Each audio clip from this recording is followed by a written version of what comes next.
سلام تخطاتلتنا channel كميل لخم كميت خونو I hope أبزر لخم ما بسلام بتعنان كتلو تسفاي قبر متشم أبزر كنيات زي بزي كوفيد 19 تستبها حمامنا كورونا فيروس علمنا أمن كتقاط تركب مالتيو الزي حمام زي بزح نقرات بزح مكيارات أب هيوتنا كلو كاود ما حد أقدر ستمرتي نزع علمنا هيبوالو كنبل نخل بزحات كيلاتات كمزولو زلود ما علمنا كابزي مدرخزي بزح أقداس تمرتي كتمهار كم تخل يحبرونا مالتيو سلازي أنا ونكابت عزبتي مستناي بزحات زنببو زلخو أواهيدي بسنك زكستت نايزي حرقا حمام أقاليلنا هنريو زي بلنا حمام تلابع عنو تفلو يزخوان حمام علمنا أبزي قزيزي كتفلطو تراي فتيادي كونس تجديداتلو زلا أقداس تفت عميتات إنا هنرمو حدا بحدا كريكمي قطعا نابت تمرتي كوزدكم كسام موداتا تتصميمكم كتريونو دما يتحساسبكم امبار كم تزبلكم قطعا نابتا قداميتي نطبيق ساقرالكم سادما the lessons for humanity نحنا اب كل كورنعاتنا عالم نركب بزك استثناء كوفيد 19 وإذا حمام بكورونا فيروس الصعب مالتيو انتاي كنمهار كيلنا كنرينا the world we live in today is highly interconnected and interdependent تقدامي تملقتي وتقدامي تمهرتي نمولا عالم زبرهاتلو إذا نبر الله زلنا عالم أزياز تتنانقت حدا كاب حدا كمز أكالاتنا أبقرنا تتحريمنا ملو أكالاتنا تسمعنا لك إذا عالمنا دما كومو تتنانيقا خمزلا كتمهار تجديد على مالتي زعمام زك جمهور كله أب تشاينا يجميرو أب ورها عصرت خلتنا كلتشان عصرت تشعتنا بيلي تراي مجمريا بخمي دما كوفيد 19 زبل شمزلوو سلازي أب تجزيتي زبس حزب عالم ناي تشاينا تسقم أب تشاينا زوداء مثلا يرو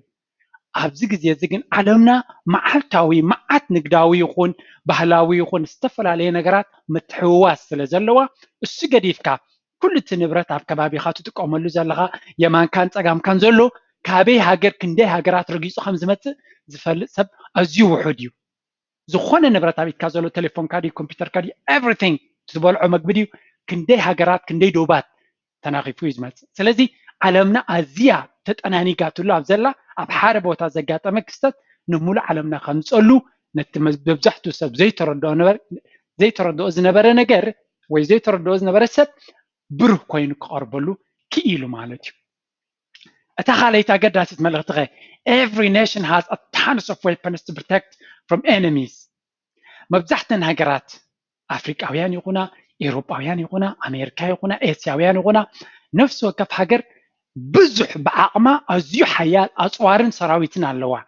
الزدما كابستفل عليه عين الصلاة زكلا خلال حيل مالتي مبزحتن هجرات أب سراويتنن أب مكل خالنن بزح بعجتين ينفسز قبره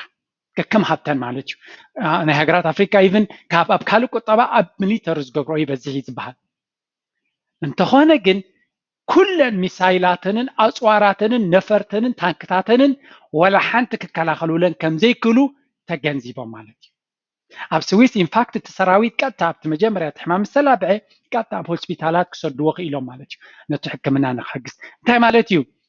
عالم تصبيه زلات على بأسوارنا بقلم لنا نكلا خليه يعتبر نو عالمنا كل عين على زلوا أب كنت شحن عصرت حمشتن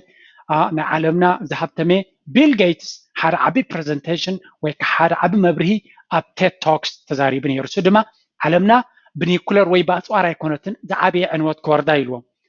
بمنتاي دا مسبلو بفيروس ببكتيريا كلها بقى بزخل حمام أسوار كان نبرت كان كله تطويل خلو تهدب زيا صبق غير أبرهيلنا نير مهنيات بيل جيتس أبناء مكل خالنا حمامات عبي كيلان عبي أبركتو زقبر زلو فيلانتروبيست لزخونه سلازي عالمنا انتي تماهيرا بأسوارن بتانكتاتن كتكالا خلو تخلص ألاعي وسون مخانو كاوز حيل أملاخسي ويكاتو تفترسي بسخازي تفلطو ويكابخا بزحيل من قدك ما تأكا خمزخل تجنزيبا لا ولا حان تخبر كم زي تخل دماري هلا يس كبري كعلي تكالا خل تخلي خاجن كم تعقم زلنا على الناس بحالو نجار يكون أمريكا بأسوارا نعمت كبابي $700 بليون يا مليتر انفست تقبر اب كورونا فيروس قال لك كم قالوا تاجرات يا رعدات يوازلو لك كم تشاينا معات مليتر حيلي زلو ولا حنت تقبر تخني ስለዚህ ኣፅዋርካ ኣብ ዘሎ ፈኒኻያ ከተሃድም ስለዚ ክነስተውዕል እዚ እውን ዓበ ትምህርቲ ነይሩ ዓለምና it made us stop and realize እዚ በሃገራት ደረጃ ክኾን ከሎ በግልና ኸ ኩሉ ሰብ ቢዚ እዩ ስራሕ ክሊ ክሊ ክሊ ክሊ ክሊ ብዙሕ ነገራት ኣብ ቅድሚኻ ብየማን ከም ፀጋም ካና ሎ ብፍላይ ኣብ ዝምዕብሉ ዓለም መዓት ፀጋታት ኣለካ ሎሚ ግን ካብ ገዛኻ ከይትወፅእ ምስ ተባሃልካ ክሳብ ክንደይ ኣብ ከባቢና እቲ መሰረታዊ ነገራት ክሳብ ክንደይ ዘንጊዕናዮ ከም ዝነበርና ኣብ ገዛኻ ኮፍ ኢልካ ሞኸዓ ብዙሕ ነገራት ኣብ ገዛኻ ከለካ ብፍላይ ንዓና ኤርትራውያን ማለት ወይ ንሓበሻ ኣብ ገዛኻ ዝብላዕን ስተይን ኣሊካ ኮፍ በል ክትበሃል ከለኻ ዓቐበት ኮይኑ ይስምዓካ ስለዚ ክሳብ ክንደይ ካብቲ ኩንነት ርሒቕና ከም ዝነበርና ዓብይ ትምህርቲ ክኾነና ይኽእል ማለት እዩ እዚ ንደቂ ሰባት ዓብይ ትምህርቲ ክኾን ከሎ ንነፍሲ ወከፍ ትምህርቲ ይከሪ እቲ ካልኣይ ከ እዚ ክስተት ናይ ኮቪድ 19 ነዚ ቢዝነስ ወርልድ ወይ ከዓ ነዚ ናይ ቁጠባ ዓለም ከ እንታይ ትምህርቲ ይብዎ ኣገዳሲ ትምህርቲ ይብዎ ዘሎ ንዕውን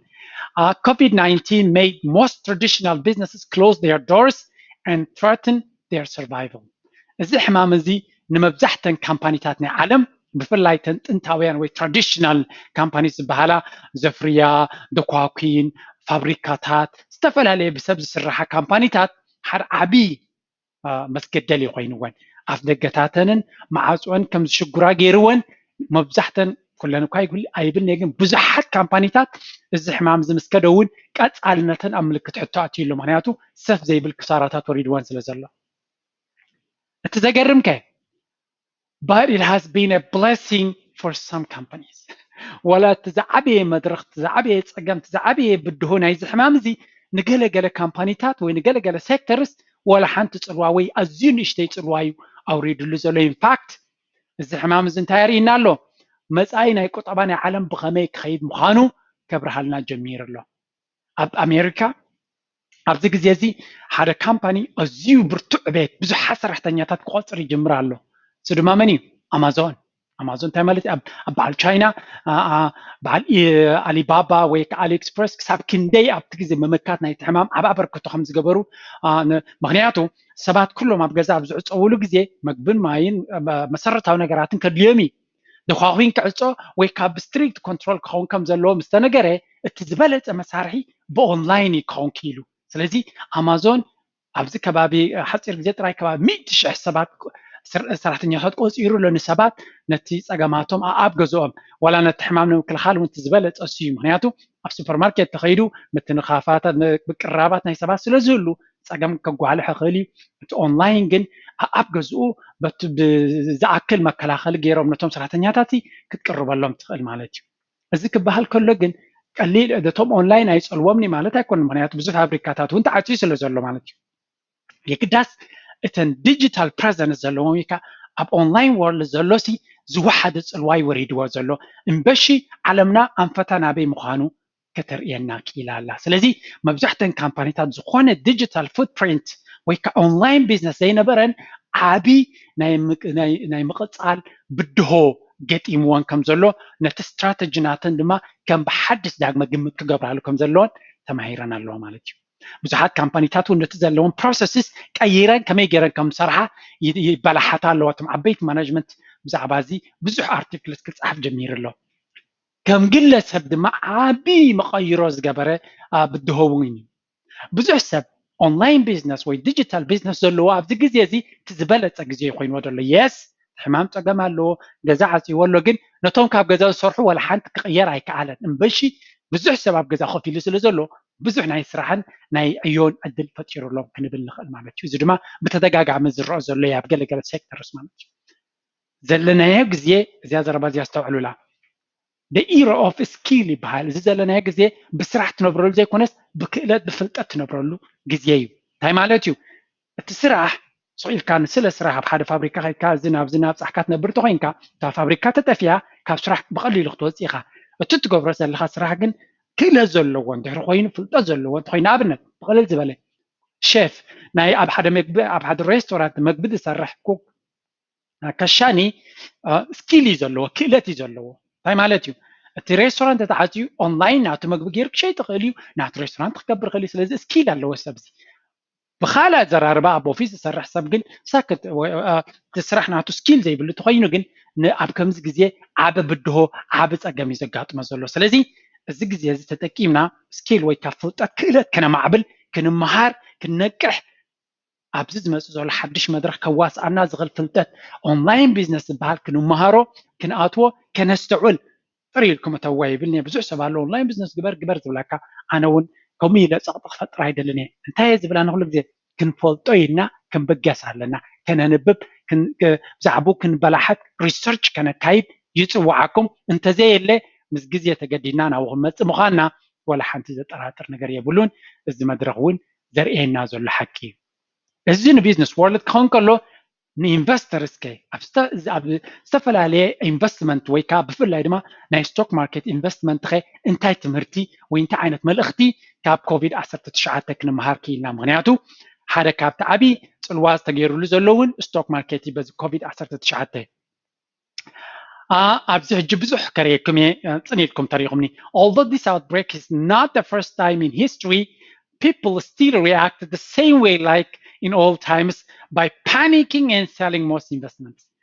ወላ እኳ እዚ ሕጂ ኣጋጢሙ ዘሎ ምልባዕ ናይ ሓደ ሕማም መጀመርያ ግዜ ይኮነን ከርእየኩም እየ ፅን ኢለ ክሳዕ ክንደይ ሕማማት ተላባዕቲ ሕማማት ኣብ ዓለም ከም ዝመፁ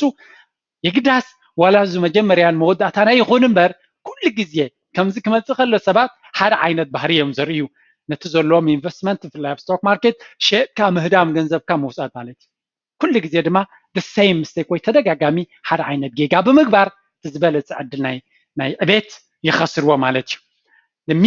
the mainstream media is doing its job at its best which is selling fear እቲ ሚድያ ናይ ዓለምና እንታይ ዝገብር እቲ ዝበለፀ ግዜ ናይ ስርሖም ሕጂ እንታይ እዩ ፍርሂ ምግምዳሕ ሓበሬታ እዮም ፅኡልካ ግን እቲ ሓበሬታ መዓት ፍርሂ ገይሮም እዮም ዝሸጡልካ ምክንያቱ ኣብ ሚድያ ወርልድ እንታይ ይብሉ ፍርሂ እዩ ዝሽየጥ ሓጎስ ፅቡቅ ቅሳነት ኣይሽየጥን እዩ ሰብ ኣይርዮን እዩ ፍርሂ እንተወሲኽካሉ ግን ሰባት ኣብ ቴሌቭዥን ኣብ ሚድያ ተፀቂጦም እዮም ዝውዕሉ ስለዚ ነቲ ፍርሂ ይሸጡልና ኣለዉ እንታይ ክንገብር ኣለና ነቲ ፍርሂ ክንገፆ ዘይኮንና ንጥቕምና ከነውዕሎ ከም ዘለና ግን ክሕብረኩም እየ ፅንሂ ኢለ but this time is no different than the other outbreaks እዚ ናይ ሎሚ መፅኡ ዘሎ ናይ ኮሮናቫይረስ ወይ ኮቪድ 19 እቲ ፅልዋናቱ ኣብ ሕማም ኣብ ጥዕና ኣብ ሞት ከምኡ ድማ ኣብ ቁጠባ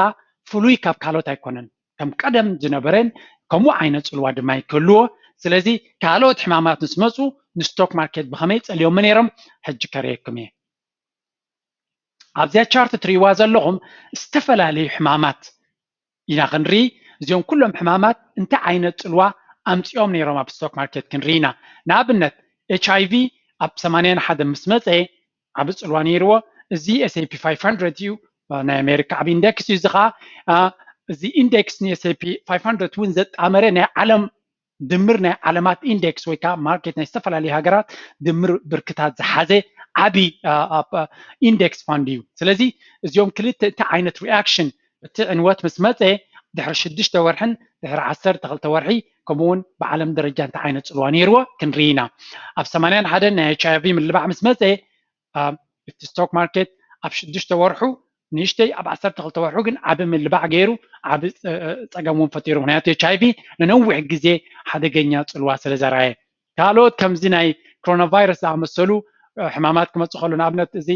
ፕላግ ኒሞኒክ ፕላግ ዝበሃል ኣብ 94 ዝመፀሉ ድሕሪ 6 ወርሒ እቲ ማርኬት ኢሚድየትሊ ተመሊሱ ኣብ ስርሑ ኣትዩ ማለት እዩ ልክዕ ምስ ዘለና ሕማም ዝመሳሰል ሳርስ ዝበሃል ኣብ 2003 መፅኡሉ ብዝነበረ ልክዕ ካብቲ ሕማም ዝመፀሉ ድሕሪ 6 ወርሒ ስቶክ ማርኬት እንታይ ዓይነት ሪኣክሽን ገይሩ ራእይዎ ግሪን ቀጠልያ ማለት ፅቡቅ ዝኾነ ዕቤት ኣርእዩ ማለት እዩ ከምኡ ድማ ኤቪያን ፍሉ ዝበሃል ኣብ 2006 መፅኡ ነይሩ እንታይ ዓይነት ራእይዎ ዝተፈላለየ ፍሉ ንርኢ ኣለና ኢቦላ ኣብ 2014 መፅኡ ነይሩ እንታይ ዓይነት ሪኣክሽን ነይሩ ራእይዎ ኩሉ እንታይ ማለት እዩ ሕጂ እቲ ስቶክ ማርኬት ታሕቲ ወሪዱ ኣሎ ብዙሕ ሰብ ስለ ዝፈርህ ዘሎ